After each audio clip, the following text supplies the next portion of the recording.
दोस्तों, सागर सलीम की एक और कॉमिक्स है लाशों का समुंदर।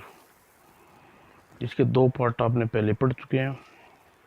ये 2-3 किताबों आगे डाल रखे हैं। ये उसकी पहले की कहानी है।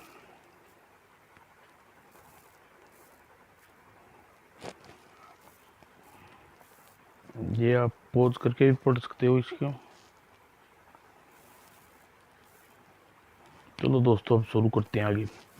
फिर जैसे ही उन्हें होश आया, अरे मैं शायद नीचे गिर गया था। हाँ, और तुम्हें ज़्यादा चोट नहीं आई? चोट तो नहीं आई, मुझे किसी ने ऊपर से धक्का दिया था। धक्का दिया था? हाँ, धक्का खाकर मैं खन्ना पर गिरा, जो मुझे पहले गिरे पड़े थे। जरूर ऐसा ही हुआ होगा। खन्ना के ऊपर गिरने से आपको ज़्यादा चोट नहीं आई? जी हाँ। डॉक्टर स्ट्रेचर ले आई हैं। सारी स्ट्रेचर पर आप ले जाना सारी स्ट्रेचर पर ले जाना संभव नहीं है होगा। आप डॉक्टर को कंधे पर लाद कर ले जाइए। ओ डॉक्टर जेम्स। मैं बिल्कुल ठीक हूँ डॉक्टर सागर, मैं खुद चला जाऊंगा। एक दुर्घटना के बाद 1 घंटे बाद सागर कमांडर प्रताप के कैबिन में प्रविष्ट हुआ। आइए मिस्टर सागर, डॉक्टर खन्ना का क्या हाल है? उसकी गर्दन की हड्डी चटक गई है, बेचारा बेहोश है। 2 दिन में पहले होश नहीं आने की संभावना नहीं है। Very sad. यह दुर्घटना में अभी घटनी थी। यह दुर्घटना नहीं कमांडर, यह डॉक्टर सक्सेना को किसी ने धक्का दिया था। धक्का? किसी ने? ऐसा कैसे करने की क्या जरूरत थी? अगर उसे न होती तो किसी पनडुब्बी के टारपीडो वाला दरवाज़ा खुला छोड़ने की क्या जरूरत थी? कमांडर रवि और दूसरे लोगों को कत्ल करने की क्या जरूरत थी? भूल गए कमांडर कि कातिल इस समय हमारी कश्ती पर मौजूद है? मैं भूल नहीं रहा, बल्कि सोच रहा हूँ कि हत्यारे को डॉक्टर जेम्स पर हमला क्यों किया है। इस पर मुझे कोई हैरत की नहीं हो सकता कि किसी डॉक्टर जेम्स की हत्यारे को भेद का परिचित हो गए हों और हत्यारा उसे रास्ते से हटा देना चाहता हो। अगर यह बात है तो हत्यारा दोबारा खन्ना की जान लेने की कोशिश करेगा, जरूर करेगा। इसलिए हमें डॉक्टर खन्ना की सुरक्षा का प्रबंध करना है। आपको यहाँ छुपने आपके यहाँ छुपने आया हूँ था, लेकिन आपके स्टाफ में कुछ सदस्यों ने अपने सहायक रूम में करता है। मुझे भी कोई एतराज नहीं होगा। और कमांडो को धन्यवाद देकर सागर रेडियो ऑपरेटर सतीश के पास पहुंचा। सतीश, मुझे तुमसे कुछ ज़रूरी काम है। यह रेंच लेकर मेरे साथ आओ। और के साथ सतीश को साथ लेकर डॉक्टर खन्ना कैबिन में आ गया। तुम्हें यहाँ छिपकर डॉक्टर खन्ना की निगरानी करनी है। अगर कोई व्यक्ति अंदर आकर डॉक्टर खन्ना को बेहोश शरीर को कुछ करना चाहे तो अपने रेंच से उसका सिर पर तबला बजा देना होगा। और सतीश ने सागर की बात समझ ली और वह अलमारी के पीछे छुपता हुआ बोला, मैं यहाँ छुपा हूँ मिस्टर सागर, लेकिन होशियार रहना। और सतीश ने वहाँ छोड़कर सागर अस्पताल के अन्य डॉक्टर खन्ना के अपार्टमेंट डॉक्टर डेविड के पास पहुँचा। डॉक्टर डेविड, आप मेरे डॉक्टर रीना की टांग का एक्सरे कर दिया है? अभी नहीं, मैं स्टोर में एक्सरे फिल्म लेने जा रहा था। सागर उसके साथ स्टोर की ओर चल दिया। स्टोर निचली मंजिल पर है, चलो। और डेविड ने ढक्कन उतार कर वो हटा दिया और नीचे उतर आए। और स्टोर ये 10 मिनट लगे स्टोर में उन्हें 10 मिनट लगे और फिल्म लेकर वह वापस सीढ़ी चलने लगे। जैसे ही सागर ने सिर गोल दरवाजे से बाहर निकाला, उसका ढक्कन स्वयं ही गिर गया। ओह! और क्या हुआ डॉक्टर सागर? संयोग वश स्टाफ का एक सदस्य उधर से गुजर रहा था। ऊपर का ढक्कन उठाया और तुरंत ही वह डॉक्टर हॉस्पिटल में पहुंचे और डेविड सागर ने हाथ में पट्टी बांध दी। मिस्टर सागर, मुझे आश्चर्य है कि ढक्कन अपने आप कैसे गिर गया। मुझे तो पहले ही हुक में फंसाया था, लेकिन मुझे बिल्कुल आश्चर्य नहीं है। और हाथ पे पट्टी बंधवाकर सागर टेबल कैबिन में आ गया। कमांडर प्रताप के दुर्घटना का पता चला, सागर से मिलने आया हूँ। ओह मिस्टर सागर, चोट ज़्यादा तो नहीं आई? जी हाँ, हाथ पे बहुत तकलीफ है, लेकिन कमांडर यह दुर्घटना नहीं थी। यह किसी ने मेरे जानबूझकर ढक्कन काऊ कटाया था। ओह माय गॉड, यह कहना चाहते हैं कि आपको मारना चाहता था? मेरा विचार है हत्यारा मुझे मारना नहीं चाहता था, बल्कि केवल घायल करना चाहता था, ताकि मैं 4-5 दिन चलना फिर ना सकूं। लेकिन इससे हत्यारे को क्या लाभ? यदि वह सोच रहा है कि हत्यारे को मुझे घायल करने से क्या लाभ होगा। कुछ देर बातें कर कमांडर प्रताप चला गया और घायल बिस्तर पर लेटकर सोचने लगा। उसने मस्तिष्क में विचार आया, सारी दुर्घटना डॉक्टर के साथ ही क्यों घट रही हैं। ऐसा लगता है जैसे हत्यारा सब डॉक्टरों को बेकार कर देना चाहता है। डॉक्टर खन्ना बेहोश, डॉक्टर जेम्स संयोग से बच गया। अब मेरे साथ दुर्घटना। हत्यारा डॉक्टरों के पीछे क्यों पड़ा है, आखिर क्यों? और फिर सोचकर वह उठा और सीधा डॉक्टर खन्ना की कैबिन में पहुंचा। सतीश, मैं डॉक्टर सागर, जरा मैं सिर पर सतीश, मैं हूँ सागर, जरा मेरे सिर का ख्याल रखना। मैं समझ गया, हत्यारा आ गया। सतीश, तुम जाकर डॉक्टर रीना के को यहाँ ले आओ और जल्दी ले आओ। वह चल नहीं सकती, इसलिए उठा कर लाना होगा। अच्छा। वो डॉक्टर सतीश रीना को उठा लाया। आपने मुझे यहाँ मंगाया है डॉक्टर सागर? जी हाँ, बुलाया है चाहता था। मेरा ख्याल है कि आप चल नहीं सकते, इसलिए मंगवा लिया। और फिर 1 घंटे तक डॉक्टर खन्ना के कैबिन में सब मिलकर पता कर पता नहीं क्या कर रहे थे। उसके बाद सागर अकेले कैबिन में बाहर निकला और अपने कैबिन में पहुंचकर बाहर जाने के लिए बर्फ पानी और लिबास पहन लिया और स्ट्रेचर की पेट्रोल टंकी का सामान कंपाउंड प्रताप से निकाला था और लिबास अपने जेब में रख लिया। हत्यारे को पकड़ने के लिए जाल बिछाना पड़ेगा। फिर वह चुपचाप पनडुब्बी से बाहर निकला आया और स्टेशन कोल्डा में पहुंचकर उसने हथियारों के पैकिंग वापस ट्रैक्टर की टंकी में डाल दिया। उसके बाद वह वापस पनडुब्बी में आ गया और अगले कुछ घंटे बाद commander Pratap captain Salim, doctor jokes और सागर वगैरह स्टेशन पर कोल्डा पर दोनों रोगियों को देखने गए। इनकी हालत अभी भी खतरे से बाहर नहीं है। कुछ भी हो, जब तक मैं अधिक प्रतीक्षा नहीं कर सकते, दोनों रोगियों को पनडुब्बी में पहुंचाना जाए। लेकिन यह इनके लिए खतरनाक होगा। खतरा तो हर तरफ से है। डॉक्टर जेम्स पनडुब्बी के निकट समुद्र की तेज जमता जा रहा है, इसलिए हम तुरंत ही यात्रा प्रारंभ करनी है। आप मरीजों को पनडुब्बी पर ले चलिए। और कमांडर के आदेश पर रोगियों को सामान से पनडुब्बी पर पहुंचाने का काम आरंभ हो गया। लेकिन जब सब लोग चले गए तो सागर टहलता हुआ ट्रैक्टर के निकट पहुंचा और उसे टंकी में झाँक कर देखा। वही हुआ जिसका मुझे आशा थी। हत्यारे ने अपने हथियार निकाल लिए गया और उसी दिन 1 घंटे बाद पनडुब्बी दुर्गा स्टेशन कोल्ड छोड़कर बर्फ में प्रविष्ट हो गई, समुद्र में प्रविष्ट हो गई। और सागर कंपाउंडर प्रताप कुछ बातें करने के बाद वह अस्पताल में पहुंचा। दूसरा, प्लास्टर चढ़ा रही हैं। जी हाँ, एक्सरे करने के बाद प्लास्टर काटना पड़ा था। डॉक्टर रीना की टांग पर प्लास्टर चढ़ाने के बाद डॉक्टर जेम्स सागर के हाथ में मरहम पट्टी करने लगा।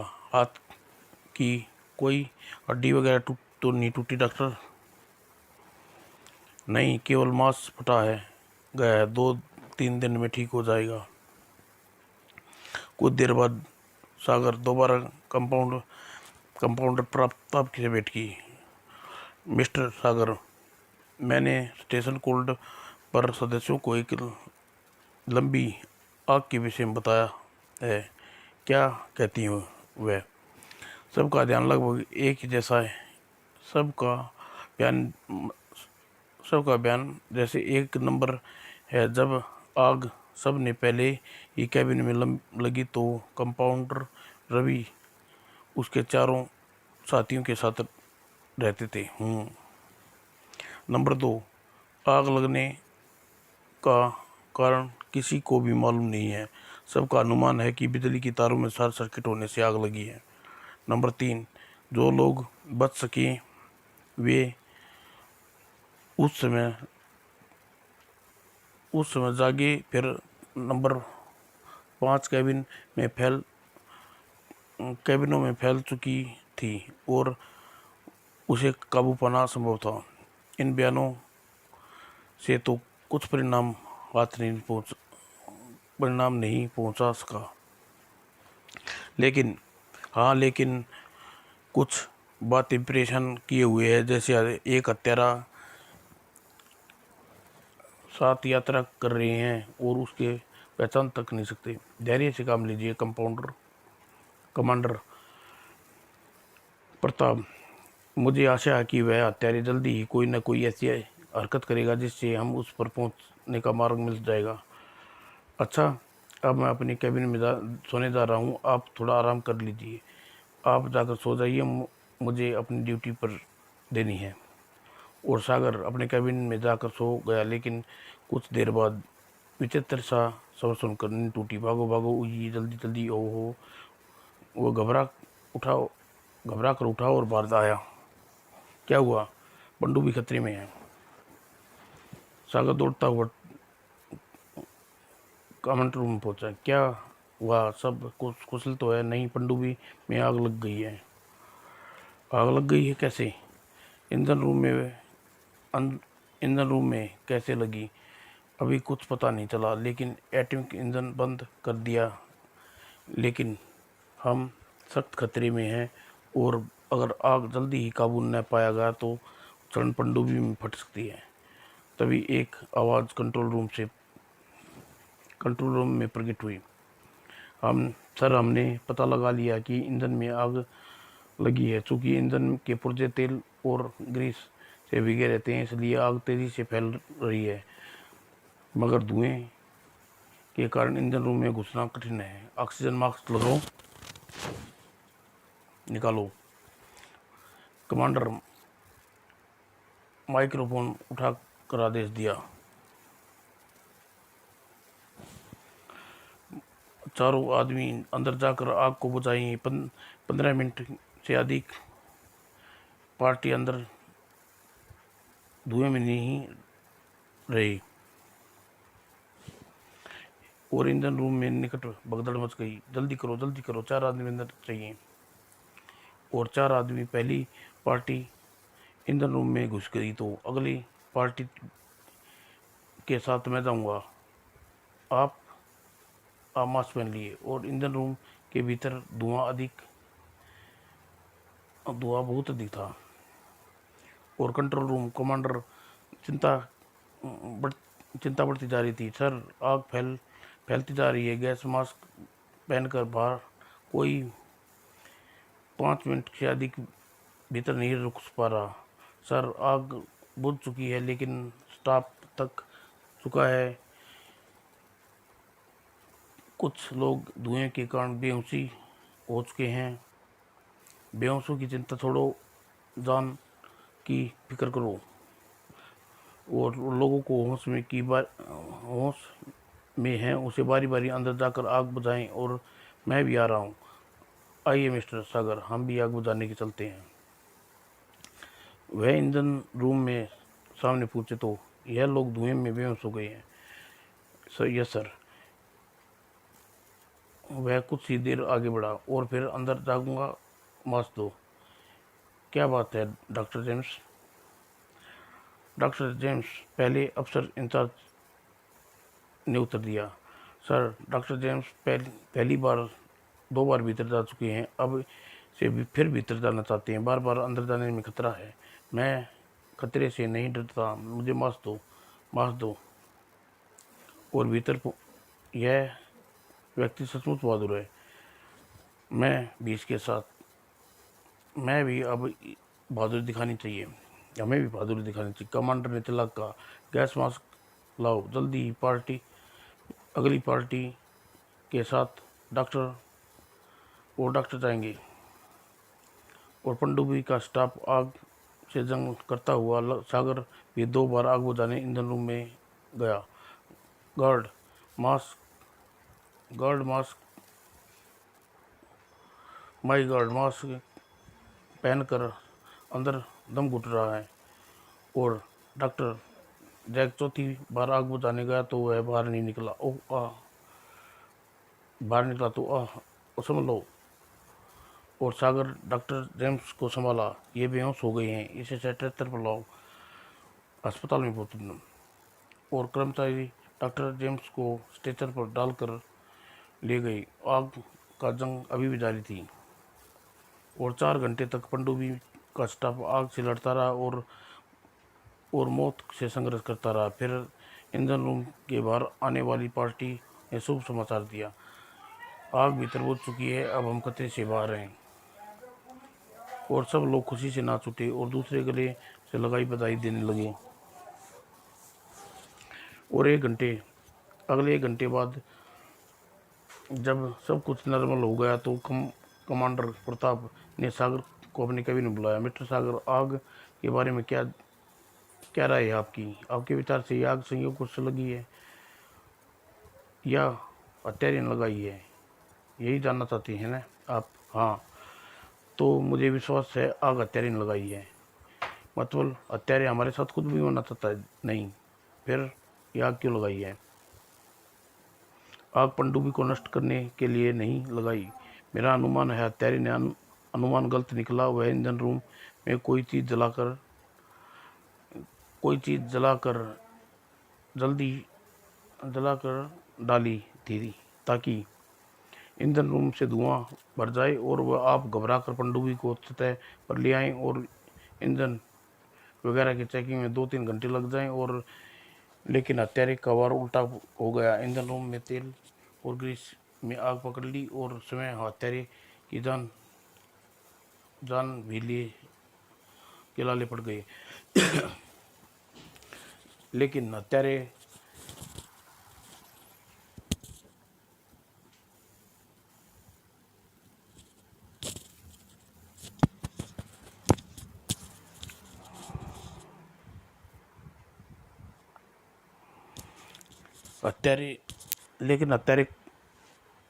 उसका उत्तर हत्यारा ही दे सकता है। मगर धूर्त वह कौन, कैसे कैसे मगर वह धूर्त को कैसे उसे पहचानता जाए? मैं उसे पहचान चुका हूँ, लेकिन मैं सच आपको बता सकता हूँ। लेकिन फिलहाल मैं ड्राइंग हॉल में कुछ लोगों से एकत्रित किया है। चलिए वहीं तैयारी आपको भी मालूम पड़ जाएगा। और ड्राइंग हॉल में सब के सब 12 आदमी थे और सब एक दूसरे से पूछ रहे थे, क्या क्या बुलाया गया है? खुदा जाने बुलाया किसने है? डॉक्टर सागर ने। और सागर और कमांडर प्रताप हॉल में प्रविष्ट हुए। डॉक्टर सागर, क्या आपने उन लोगों को यहाँ बुलाया है? जी हाँ, आप लोग कुछ महत्वपूर्ण बात करनी है। और कमांडर प्रताप भी बैठ गए। डॉक्टर ने खड़े होकर कहना शुरू कर दिया, दोस्तों, मैं अपने बारे में एक बात बता दूं। वास्तव में मैं डॉक्टर नहीं हूं, बल्कि भारतीय सिगरेट सर्विस का जासूस हूँ। जासूस? अगर आप जासूस हैं तो फिर कोल्ड स्टेशन कोल्डा पर क्यों आए थे, वही बताने वाला हूँ। बताने बताने लेकिन पहले आपको एक दिलचस्प कहानी सुनाता हूँ। सागर ने कहानी शुरू की। कुछ माह पहले भारत सरकार ने एक उपग्रह छोड़ा था। उस उपग्रह का अत्यंत आधुनिक कैमरे लगे हुए थे। अंतरिक्ष में जाकर उपग्रह ने शत्रु देश के ऊपर गुजरा, और हमारे उपग्रह ने जब शत्रु देश के ऊपर से गुजरते हुए तो उसे कैमरे ने शत्रु की सभी मिसाइल अड्डे की फिल्म बना लेने बना लेंगे। गुड। लेकिन उच्चाधिकारी को यह योजना अचानक विफल हो गई। अरे यह क्या हुआ? उपग्रह कंट्रोल सिस्टम से बाहर हो गया। कंप्यूटर की चेकिंग करो। लेकिन वैज्ञानिकों को पूरी तरह कोशिश के बावजूद भी ऊपर कंट्रोल नहीं किया जा सका। बेकार, अब कंट्रोल नहीं किया जा सकता। ओह, बहुत बुरा हुआ। तो तुरंत उच्चाधिकारी ने आपातकालीन बैठक बुलाई। मुझे खेद है कि कहना पड़ रहा है कि उपग्रह को कंट्रोल से बाहर हो चुका है, इसलिए आप निर्धारित केंद्र से हटकर घूम रहा है। आपका मतलब है कि वह अब शत्रु की मिसाइल अड्डों का फिल्म नहीं बना सकता? जी हाँ, लेकिन इससे भी बुरी समाचार यह है कि उपग्रह अपने केंद्र से हटा तो इस बार हमारे देश के ऊपर ही घूम रहा है।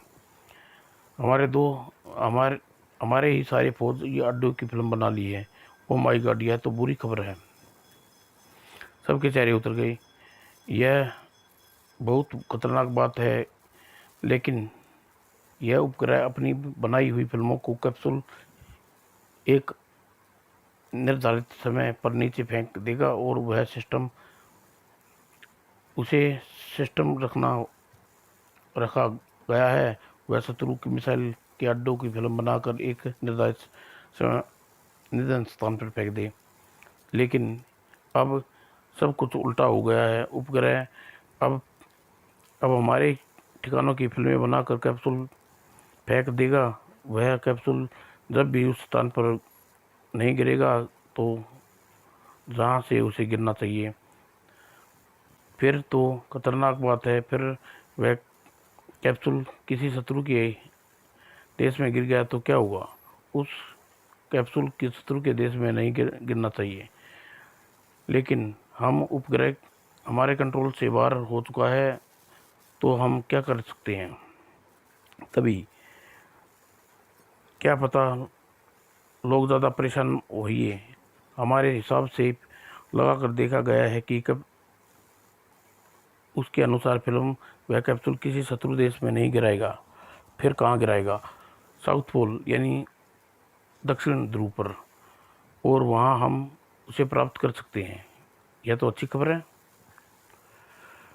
और उस दिन आला कमान और फौजी उच्च अधिकारी की बैठक में निर्धारित किया गया कि फिल्म का वह कैप्सूल प्राप्त करने के लिए दक्षिणी ध्रुव पर एक फौजी दल भेजा जाए। चूँकि मामला बहुत ही महत्वपूर्ण है, इसलिए यह मंजूर किया जाए कि दल दक्षिण ध्रुव पर मौसम की जानकारी प्राप्त करने जा रहा है। कमांडर रवि खन्ना दल का इंचार्ज जो बनाया गया। ठीक है। और वह कहानी सुनकर सागर ने कहा, आप समझ गए होंगे कि कमांडर कोल्डा क्यों स्थापित किया गया था। मौसम की जानकारी छानबीन केवल इतना बहाना था। असली मकसद तो वहाँ फिल्म प्राप्त करना था। वाह, हाँ, वह समझ में आ गया। लेकिन कमांडर रवि हमें यह सब क्यों नहीं बताया था? इसलिए नहीं बताया था क्योंकि उसका मिशन गुप्त था। केवल उसके दो ही साथी थे का भेद था। जानते थे कि तीसरा एक कैप्सूल में है तीसरे एक कैप्सूल में है थे।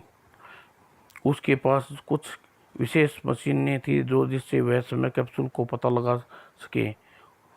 और फिर क्या हुआ? क्या कमांडर रवि ने वह कैप्सूल प्राप्त कर लिया था?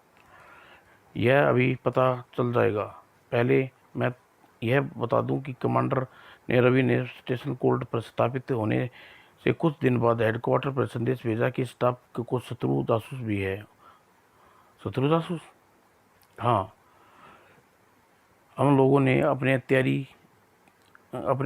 तौर पर छानबीन की, लेकिन पता नहीं हमारे शत्रु देश का कौन उस फिल्म कैप्सूल के जरिए क्या मिल गई थी कि उसका एजेंट स्टेशन कोल्ड जाने वाले दल में शामिल हो चुका था ताकि वह कैप्सूल प्राप्त कर सके। मिस्टर सागर, अगर इस बात को सच बोल रहे हो तो मैं कहूँगा कि अपने पहले मुझसे एक बार नहीं बल्कि बार बार झूठ बोला है।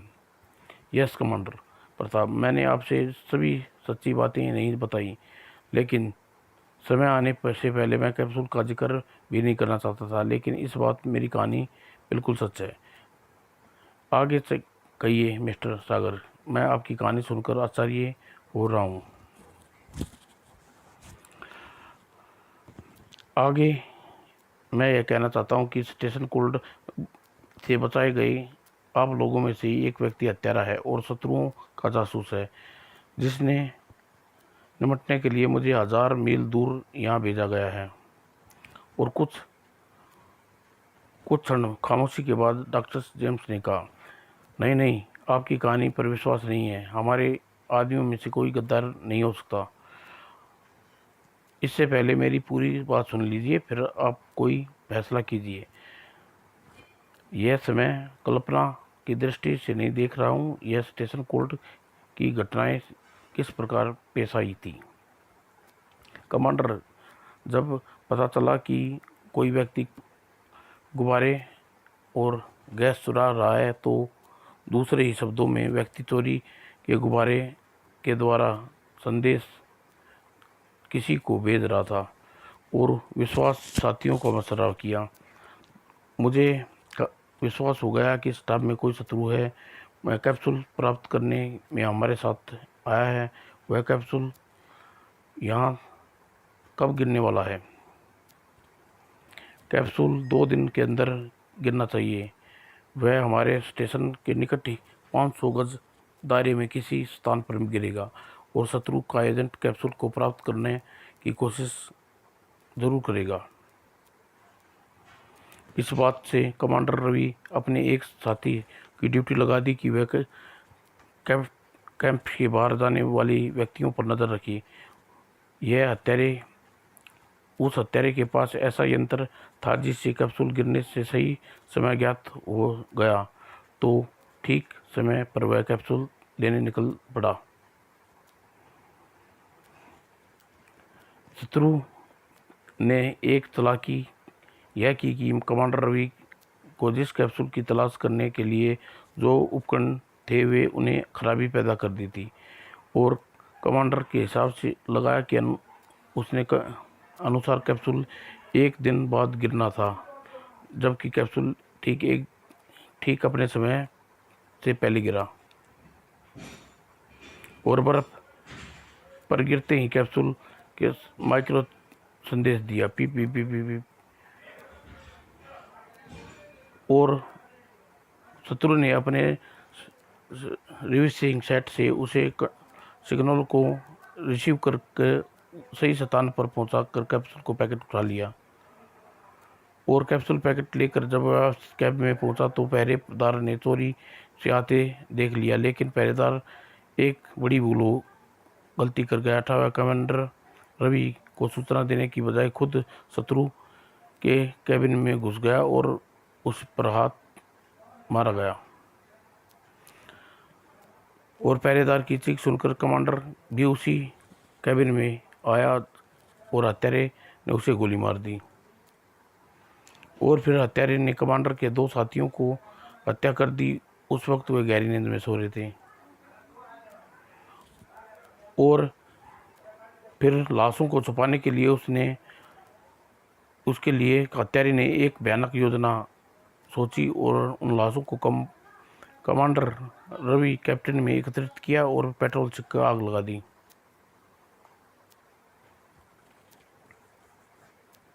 और आग भड़क उठी। हत्यारा भागकर अपने कैबिन में घुस गया और हत्यारे का विचार था कि बर्फबारी के कारण आग ज़्यादा नहीं भड़केगी, लेकिन यह भूल गया कि ट्रांसमीटर और कैबिनेट बराबर वाले कमरे में केरोसिन और पेट्रोल बराबर भंडार रखा है। परिणाम स्वरूप यह आग भयानक रूप से भड़क उठी और धमाके की आवाज़ सुनकर सामने वाले कैबिन में सोए स्टाफ बाहर निकली और हत्यारा उस समय वह नकाब उतार चुका था और उनके साथ था। कई घंटों के बाद आग पर काबू पा लिया गया और लेकिन तब तक बहुत नुकसान हो चुका था। कमांडर रवि सहित 12 साथियों के जलकर मर गए थे और कुखार खुराक तथा आवश्यक वस्तुएं भंडार से भी जल गया था। यहाँ तक कि कहानी सुनने के बाद सागर एक क्षण के लिए रुका। उसका सब कुछ जल चुका था, लेकिन हत्यारे को अपनी जगह संतुष्ट था। उसे फिल्म का कैप्सूल प्राप्त कर लिया था और सूचना अपने हेडक्वार्टर को भेज दी थी। उसे विश्वास था बहुत जल्दी उसे बचा लिया जाएगा, लेकिन भाग्य के सहारे का हत्यारे का साथ नहीं दिया। अचानक बर्फानी तूफान शुरू हो गया और उस खतरनाक तूफान में हत्यारे की फिल्म लेने या बचाने उसके साथी नहीं आ सके। हत्यारे समझ गया कि तूफान रुकने तक उसके साथी यहाँ आएंगे, लेकिन उसने चालाकी से अपने खुराक डब्बे और आवश्यक वस्तुएं सामान छुपाकर एक रख लिया और बचे हुए साथी भूख से घायल अवस्था में एड़ियां रगड़ते रहे। फिर उसका सौभाग्य था कि खराब और कमज़ोर बैटरी वाले रेडियो की मदद से वह मदद के लिए भेजा गया उसका संदेश एक ब्रिटिश रूप ने सुन लिया और फिर वह संदेश भारत तक पहुंचा दिया और हम लोगों तक तेज़ रफ्तार की पनडुब्बी द्वारा तेजी बहुत जल्दी यहाँ पहुंच गए। वह हत्यारा फंस गया और अपने साथियों की प्रतीक्षा करनी थी, जबकि हम उनसे पहले उनके साथ यहाँ लेकर वापस चलना चाहिए था। दोस्तों, यह कहानी यह है कि वह हत्यारा इस समय हमारे बीच में मौजूद है। कुछ खामोशी रही और स्टेशन कोड के रेडियो ऑपरेटर पीटर ने खड़ा होकर पूछा, सर, मिस्टर सागर, आपको मालूम है वह हत्यारा कौन है? हाँ, मालूम है। और सागर डॉक्टर जेम्स की ओर देखा। क्यों डॉक्टर जेम्स, आपको विचार है कि हत्यारा कौन हो सकता है? मैं क्या कह सकता हूँ, लेकिन आप यह बता सकते हैं कि आपने फिल्म के कैप्सूल को कहाँ छुपा दिया? मैंने? हाँ, आपने, क्योंकि आप उस खतरे और शत्रु जासूस हैं। क्या बकवास है? यह बकवास नहीं है डॉक्टर जेम्स। मुझे पता है कि पनडुब्बी के ईंधन में आग आपने ही लगाई थी, क्योंकि आप पनडुब्बी को सतह पर ले जाना चाहते थे, क्योंकि ऊपर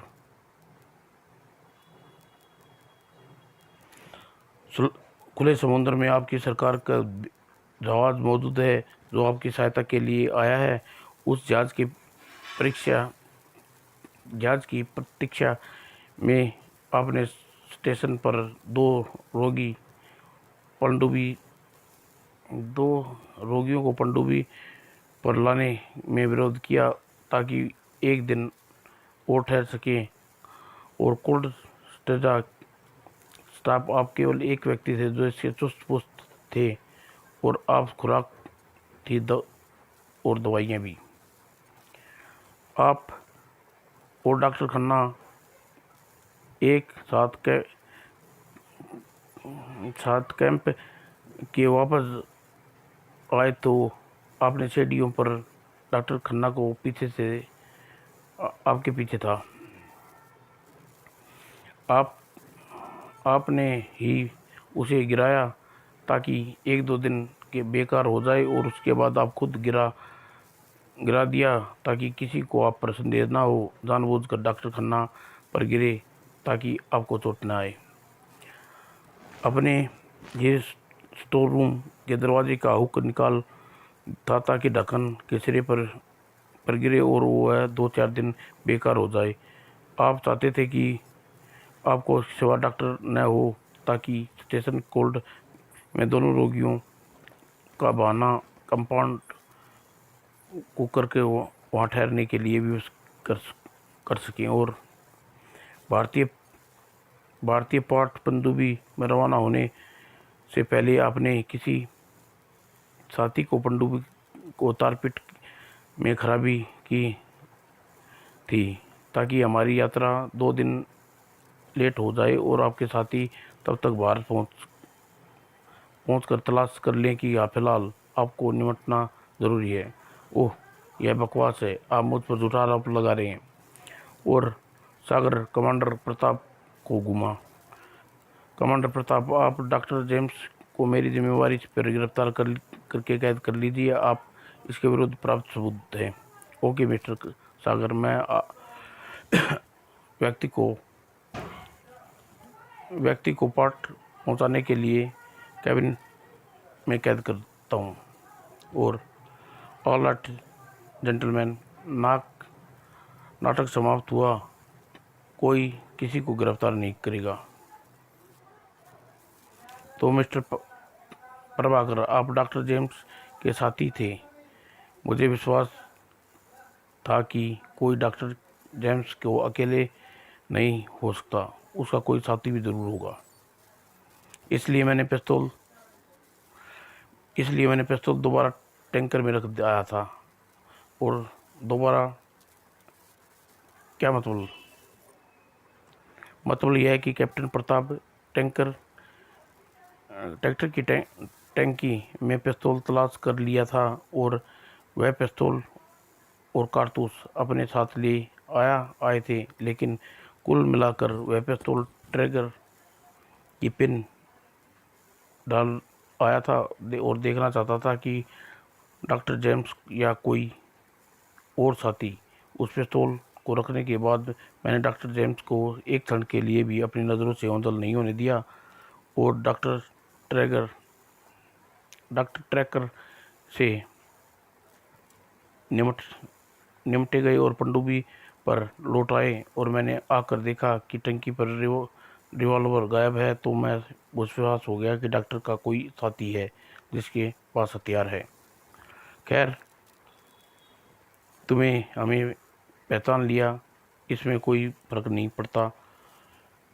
बड़ी जल्दी ही पनडुब्बी को छोड़ कर जा रहे हैं। कमांडर प्रताप, आप पनडुब्बी को तह पर ले चलें। ऊपर सचमुच हमारा जहाज मौजूद है, हमें लेने आया है। और आप दोनों अपना अपराध स्वीकार कर लिया है। हाँ, स्वीकार करने में अब तुम्हारा क्या बिगाड़ सकते हो। अच्छा यह बात बता दो कि फिल्म वह कैप्सूल कहाँ है। वह कैप्सूल अपनी मंजिल पर पहुंच चुका है। उसमें एक गुब्बारा में बांधकर आधा घंटा पूर्व ही किश्ती का गंदा पानी बाहर जाने वाली पाइप में समुद्र में फेंक दिया था। गुब्बारा सतह पर चला गया होगा और ऊपर जहाज में मौजूद हमारे साथियों ने गुब्बारे को फिल्म सहित प्राप्त कर लिया होगा। हाँ, बस यही आप लोगों से कहलवाना चाहता था। मेरी जेब में रखे टेप रिकॉर्ड में यह बात टेप हो चुकी है। आप दोनों को अपराध स्वीकार कर लिया है। और मिस्टर प्रताप, अगर आप अपना हाथ घायल नहीं करना चाहते तो वह पिस्तौल फेंक दो। मुझे मूर्ख समझने की कोशिश मत करो जासूस। अचानक सागर कैप्टन सलीम घूमा। सलीम, संभालो इसे। तभी ट्रक। और क्योंकि मिस्टर सागर, तुमने मुझे कहा था कि मैं एनसीसी में आपके बैच में सबसे अच्छा निशाने लगाती थी। और तुरंत ही डॉक्टर जेम्स और प्रभाकर को बेबस कर दिया। मिस्टर सागर, हम हार गए, लेकिन हमें खुशी है, हमारा मिशन सफल हो गया, फिल्म हमारे साथियों तक पहुंच गई।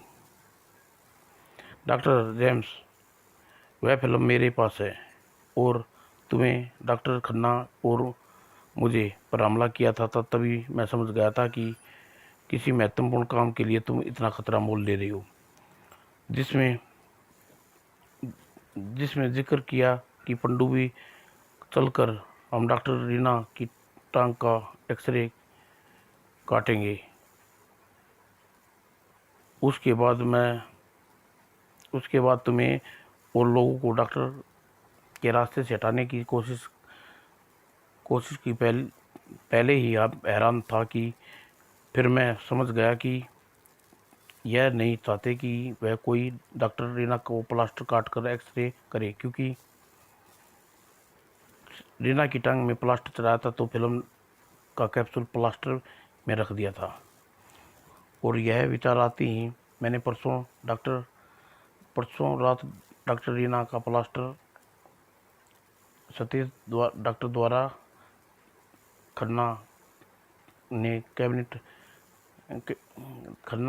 डॉक्टर खन्ना के कैबिन में बुलाया और वहाँ मेडिकल किट मौजूद थी। मैंने डॉक्टर रीना को प्लास्टर काटा डाला था और वह फिल्म का कैप्सूल निकाल लिया था।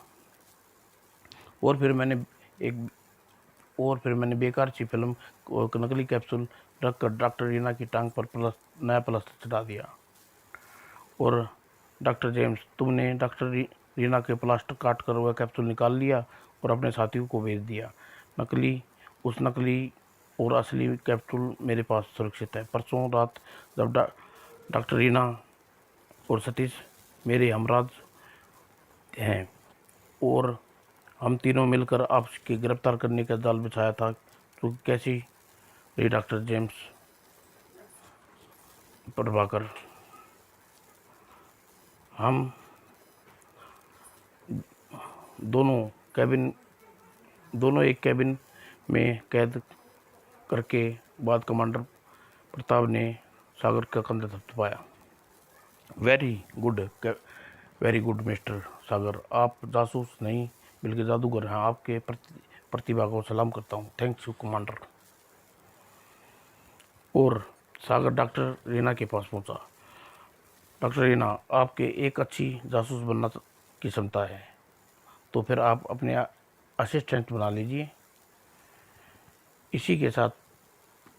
इसी मिशन के दौरान कैप्टन सलीम, डॉक्टर रीना और सागर इतने निकट आए कि उन्हें आगे चलकर एक टीम का रूप में काम करने लगे और भविष्य में आप इन तीनों के कारनामे देखने के मिलेंगे। समाप्त दोस्तों।